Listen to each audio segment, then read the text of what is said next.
দুর্গা পুজো, লক্ষ্মী পুজো, কালী পুজো, জগদ্ধাত্রী পুজো শেষে এখন পালা কার্তিক পুজো। আর আজকে হচ্ছে 16ই নভেম্বর, কালকে কার্তিক পুজো এবং আজকেই কিন্তু বেশিরভাগ পুজো প্যান্ডেল এখানে উদ্বোধন হবে। তবে সেটা সন্ধ্যাবেলা। এখন জানি না আমি কতটা কভার করতে পারবো, তবে যেটুখানি পারবো আপনাদের জন্যই অবশ্যই কভার করব। তো চলুন যাওয়া যাক বাঁশবেড়িয়া কার্তিক পুজো প্যান্ডেল দেখতে। ঘুরবেন আপনি, ঘোরাবো আমি, এবং আমার সাথে আরও ঘুরতে হলে চ্যানেলটি অবশ্যই সাবস্ক্রাইব করবেন।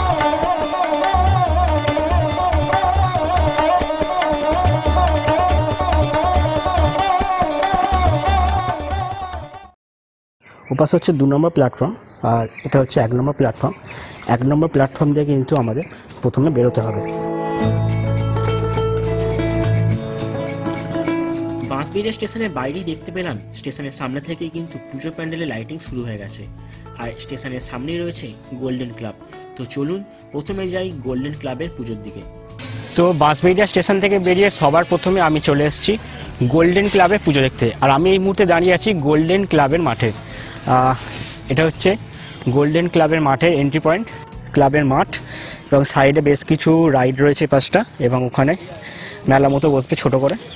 আর এই হচ্ছে পূজা প্যান্ডেল। এটা দিয়ে দর্শনার্থীরা প্যান্ডেলের ভেতর প্রবেশ করতে পারবেন। চলুন ভেতরে যাই। সামনে গিয়ে যেটা দেখতে পাচ্ছি, এখানে বেশ কিছু করা রয়েছে, গাছ লাগানো রয়েছে আলো আঁধারির মধ্যে। কোনো কিছু হয়তো তুলে ধরা হবে, ট্রাইবাল রিচুয়ালস।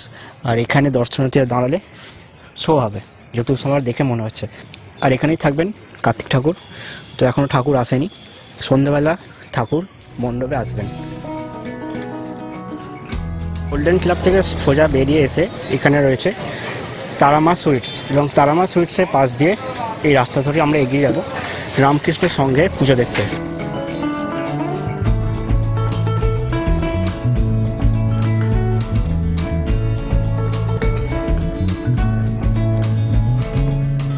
তো এই মুহূর্তে আমি চলে এসেছি রামকৃষ্ণর সঙ্গে পুজো দেখতে, এবং এখানে ঢুকে যেটা দেখলাম এখনও ঠাকুরের বিগ্রহ নেই।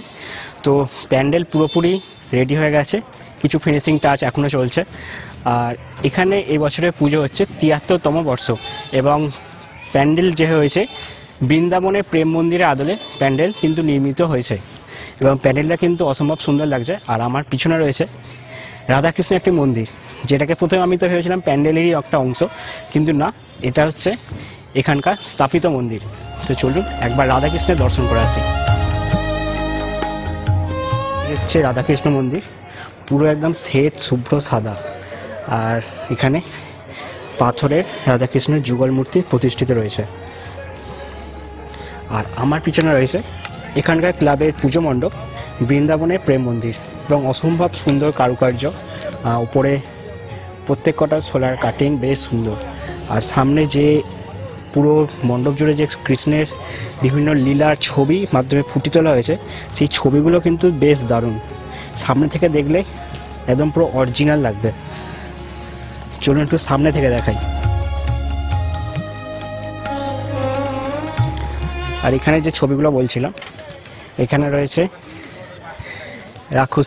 রাক্ষসী পুতনাবধ, এখানে গরুর দুধ চুরি করে খাওয়া, কৃষ্ণকে মানে গোপালকে তৃণাবর্ত দৈত্য হরণ করে নিয়ে যাচ্ছে, সেই কাহিনী তুলে ধরা হয়েছে। পাশে রয়েছে কালী ও নাগ দমন। আর এখানে শ্রী রাধাকৃষ্ণের লীলার একটি মুহূর্ত। আর এই হচ্ছে প্যান্ডেলের ভেতর, বেশ সুন্দর কারুকাজ। আর এখনও কিন্তু ঠাকুরের বিগ্রহ আসেনি, তবে এখানে নারায়ণ মূর্তি পুজো করা হয়।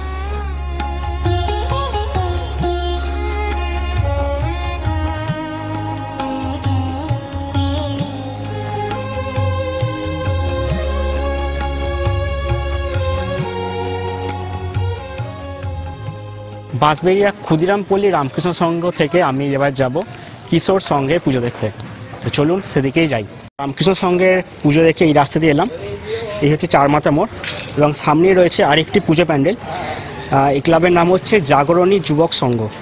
তো চলুন সামনে যাই। হচ্ছে জাগরণী যুবক সংঘের মণ্ডপ। মণ্ডপের স্ট্রাকচার দেখে যেটুখানি আমি বুঝতে পারছি, এখানে যে ঘোড়াগুলো নির্মাণ করা হয়েছে এগুলো বিষ্ণুপুরের যে ঘোড়া দেখতে পাই আমরা, সেই আদলে নির্মাণ করা হয়েছে। এবং এই যে ঘোড়াগুলো কিন্তু পুরোটাই ছোবড়া, নারকেলের ছোবড়া যে তন্তুগুলো হয় সেই তন্তু দিয়ে কিন্তু করা হয়েছে। এবং চলুন ভেতরে যাই।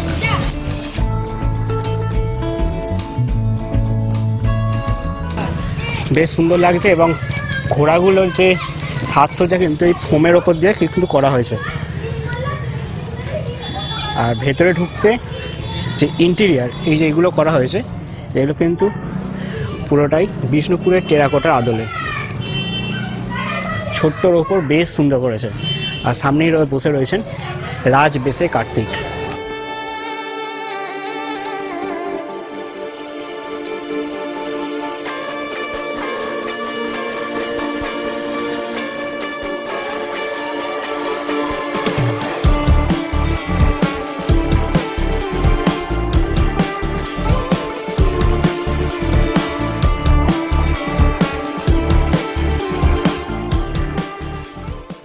পুজো দেখে এই রাস্তা ধরে আবার আমরা সোজা এগিয়ে যাব কিশোর সঙ্গের দিকে। তবে যাওয়ার আগে আরও হয়তো দুখানা পুজো প্যান্ডেলে দেখা পেতে পারি। প্যান্ডেলে এই সাইডটি দিয়ে কিন্তু আমি বেরোলাম। আর এটি হচ্ছে গ্যালারি হাউস। গ্যালারি হাউস এবং ওই রাস্তার ওপারে দেখতে পাচ্ছেন প্যান্ডেল করা আছে, ওখানে কিন্তু আরও একটি পুজো হয়। চলুন সেটি আগে দেখে নিই।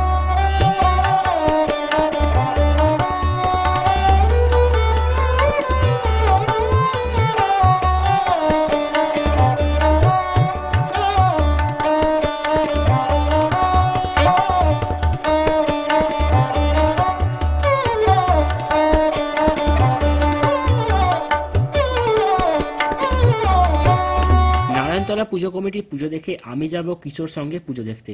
তবে এই পথে পড়বে আরও একটি পুজো দেখে এখানে পড়ছে বসু লেনের অনির্বাণ। তো চলুন ভেতরে যাই। এবছরে পুজো হচ্ছে 50তম বছরে পদার্পণ করলো। আর সামনে থেকেই রাস্তাতে আলো দিয়ে সাজানো হয়েছে। আর সামনেই দেখছি এখানে একটা বাঁশবেড়িয়ার মধ্যে স্টেশন চলে এসছে ভেতরে। এখানে যত সময় আমি দূরে দেখতে পাচ্ছি বন্দে ভারত করা হয়েছে। আর এই হচ্ছে রেলের ট্র্যাক, রেল লাইন ধরে কিন্তু ট্রেন যাবে।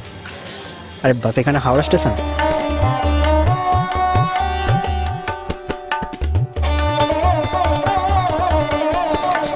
উপাসে গলির সামনে হচ্ছে হাওড়া স্টেশন এবং লাইনটা ট্রেনের ট্র্যাক সোজা এখানে চলে এসছে। এটা হচ্ছে নিউ জলপাইগুড়ি জংশন এনজিপি। আর এখানে বন্দে ভারত।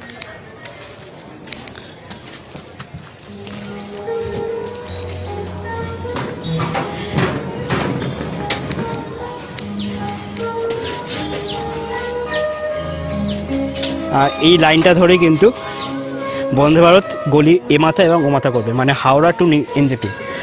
আর এই হচ্ছে সামনে পুজো প্যান্ডেল। তো চলুন পুজো প্যান্ডেলে যাই। তো এবারে 50তম বর্ষে পুজো প্যান্ডেল হচ্ছে। পুজো প্যান্ডেলের থিম হচ্ছে কথা বলা, পথ চলা, উত্তরণ, বিবর্তন।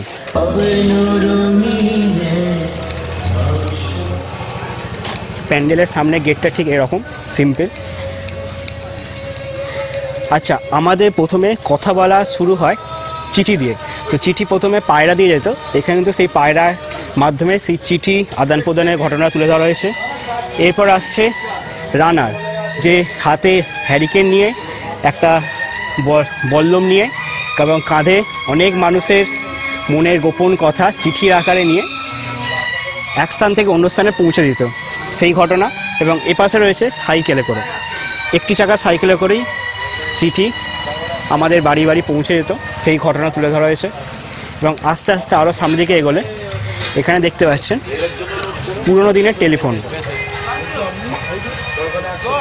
এবং এরপর আস্তে আস্তে এখনকার সমাজে এটা এআই, এখানে ল্যাপটপে চ্যাট করাও দেখাচ্ছে এবং এখানে এআইয়ের মাধ্যমে এখনকার জেনারেশন তুলে ধরা হয়েছে। আর এই হচ্ছে প্যান্ডেলের ওপরে স্ট্রাকচার।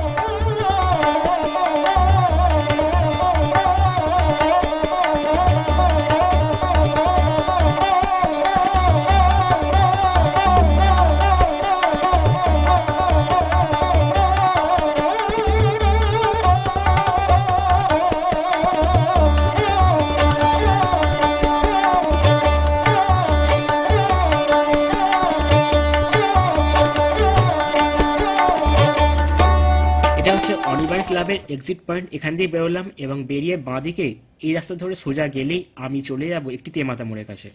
আমি এই সাইড থেকে এলাম এবং এই সাইড থেকে এসে রাস্তাটা 3 ভাগ হচ্ছে, তো যাব আমি আবার বাঁদিকে। তো এই হচ্ছে কিশোর সংঘের কার্তিক পুজোর মণ্ডপ। চলুন আস্তে আস্তে ভিতরে তো প্রবেশ করবোই।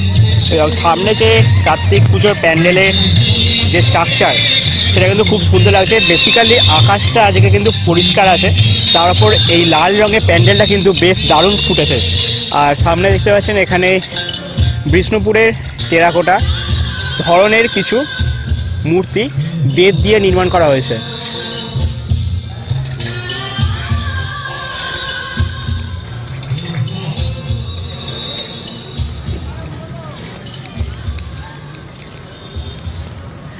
আর এই যে প্যান্ডেলটা তৈরি করা হয়েছে এটা অনেকটা খানিকটা রথের মতো লাগছে, কারণ এখানে ঘোড়া রয়েছে সামনে, আর ঘোড়ার গলায় ফিতে দিয়ে ধরে রয়েছে রথের যিনি সারথি। তো চলুন ভিতরে প্রবেশ করি। এখানে রয়েছে 3টে পরপর মাটির আলোর ঝাড় ঘন্টার মতো।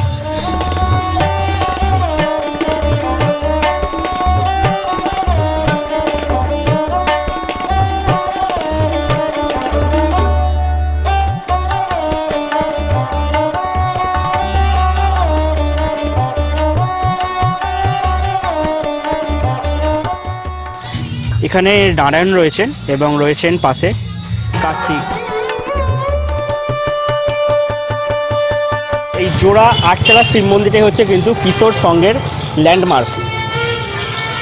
এই রাস্তা দিয়ে এসেছিলাম প্রথমে, তারপর গেলাম ওপাশে এবং সোজা যাচ্ছি এখন অভিযাত্রী ক্লাবের দিকে।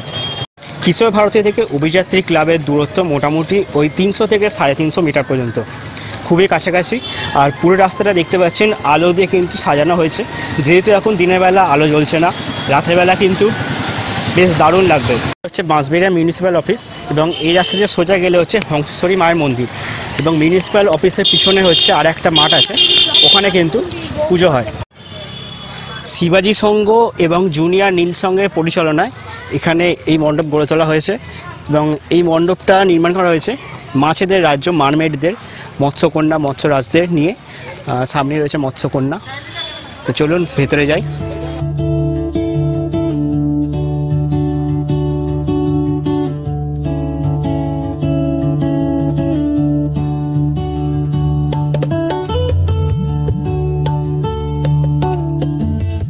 উপরে রয়েছে একটি বিশাল বড় ফুল এবং চারদিকে মৎস্যকন্যারা রয়েছেন ঘিরে ধরে। আর এই হচ্ছে মণ্ডপ। তবে মণ্ডপে এখনও ঠাকুর আসেননি। এখানে কার্তিক পুজোর মধ্যে হয় এখানে বীর হনুমানের পুজো এবং শ্রীকৃষ্ণের পুজো।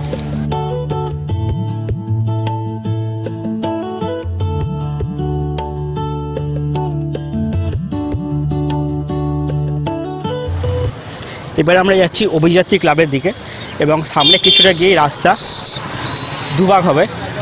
আমরা যাব ডান দিকে।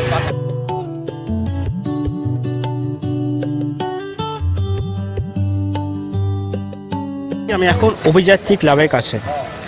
ক্লাবের পাশেই হচ্ছে পুজো মণ্ডপ।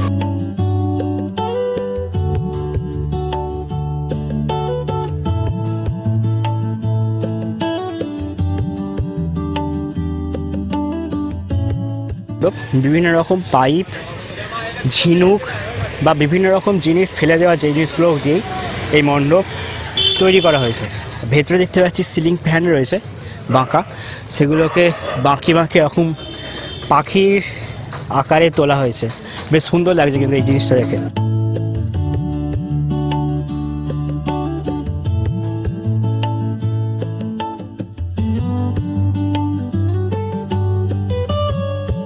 তার সাথে কিন্তু অনেকটা রাজস্থান স্টাইলের করা হয়েছে দেখি আমার যেটুকুনি মনে হচ্ছে, কারণ এই সমস্ত যে ড্রেস পোশাক এগুলো কিন্তু আমরা রাজস্থানী দেখতে পাই। আর এই দেখুন এখানে মাইক আর পাশে দুটো বাঁশ দিয়ে কিন্তু খুব সুন্দরভাবে পুতুলগুলো নির্মাণ করা হয়েছে। মণ্ডপের ভিতরে যাই। মণ্ডপের ভিতরে গিয়ে দেখি মণ্ডপের ভিতরে সাজসজ্জা, আর এখানে মণ্ডপের ভিতরেও কিন্তু বেশ সুন্দর করে সাজানো হয়েছে ওপর দিকটা। আর এখানে নিরাপত্তা রক্ষী হিসাবে মণ্ডপে 4 জন রয়েছে। তবে এখনও কার্তিক ঠাকুর এসে পৌঁছায়নি মণ্ডপে, হয়তো সন্ধ্যেবেলা আসবে এবং সন্ধ্যেবেলায় উদ্বোধন হবে। তো অভিযাত্রী ক্লাবের মণ্ডপকে সাইডে রেখে এই গলি দিয়ে আমরা এগিয়ে যাব জামাই গলি অ্যাসোসিয়েশনের দিকে। চলে এসেছি আমি এই মুহূর্তে জামাই গলি অ্যাসোসিয়েশনের পুজো দেখতে। এবছরের 42তম পুজোর ভাবনা হচ্ছে অমর গল্প কাঁথা, আর এই প্যান্ডেলটা পুরোপুরি নির্মাণ হয়েছে কিন্তু কাঁথা স্টিচের ওপর। আপনাদের দেখাচ্ছি কাঁথা নকশি কাঁথা, হাজার হাজার বছর সেই প্রাচীন শিল্প, ভারতীয় প্রাচীন শিল্প।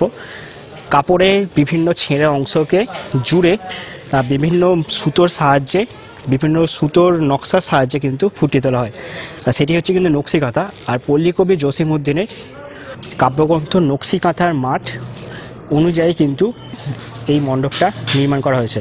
আর এখানে দেখতে পাচ্ছেন কি সুন্দর সুন্দর করে ছোটো ছোটো ঘর নির্মাণ করা হয়েছে, গ্রাম বাংলার সেই সমস্ত মাটির চালাঘর। আর এখানে রয়েছে পল্লীকবি জসিমউদ্দিনের একটি কাঁথা স্টিচের ওপর সুন্দর সুতোর কাজের ওপর একটি ছবি। ছবিটা দারুণ বলবো না প্যান্ডেলটাকে দারুণ বলবো ভেবে পাচ্ছি না, দুটোই অসাধারণ, একে অপরের থেকে কিছুটা এগিয়ে, এক পা এগিয়ে। বলে আমায় দেখ তো ও বলে আমায় দেখ, জিনিসটা ব্যাপারটা এরকমই। আর ভেতরে যাই,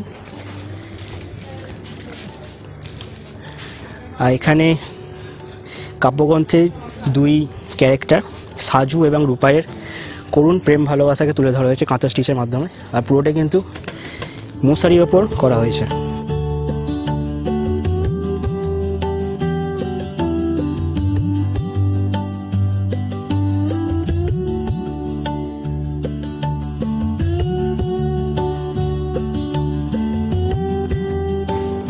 এই মণ্ডপটা যেভাবে তৈরি হয়েছে, এই মণ্ডপের পিছনে প্রতি এফর্টটা দেখুন, এখানকার মানুষের শিল্পীর এফর্টটা দেখুন, কতটা সুন্দরভাবে নিখুঁতভাবে এই সমস্ত কাঁথা স্টিচগুলো করা হয়েছে।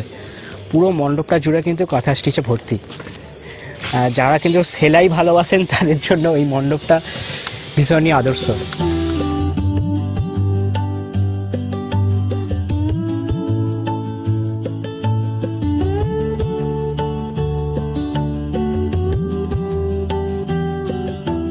আর এখানে দেখতে পাচ্ছেন নকশি কাঁথা গ্রামকে তুলে ধরা হয়েছে। গ্রামের মাঝখানে এই যে এই কাঁথা স্টিচগুলো করা হয়েছে, এগুলো কিন্তু পুকুরের মতো কিন্তু দেখাচ্ছে জিনিসটা। গ্রামগঞ্জে যে পুকুর বা দিঘি থাকে, সেই পুকুর বা দিঘি, এবং চারপাশে কিন্তু ঘিরে ধরেছে গাছ, আর মাঝে মাঝে গ্রামের মধ্যে ঘরগুলো দেখা যাচ্ছে।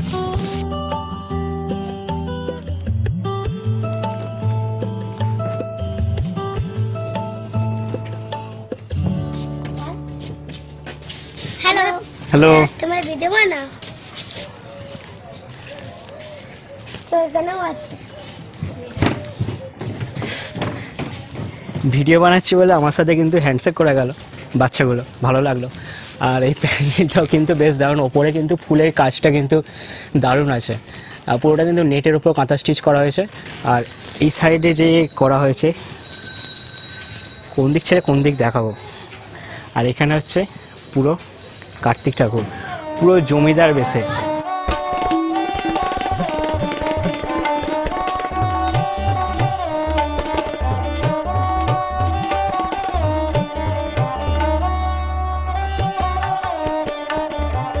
যাত্রী ক্লাব এবং ভেতরে জামাইগলি অ্যাসোসিয়েশনের পুজো দেখে আবার বেরিয়ে আসুন। বেরিয়ে এসে বাদিক থেকে আবার আপনি সোজা যান, সামনেই পড়বে জেবিএস।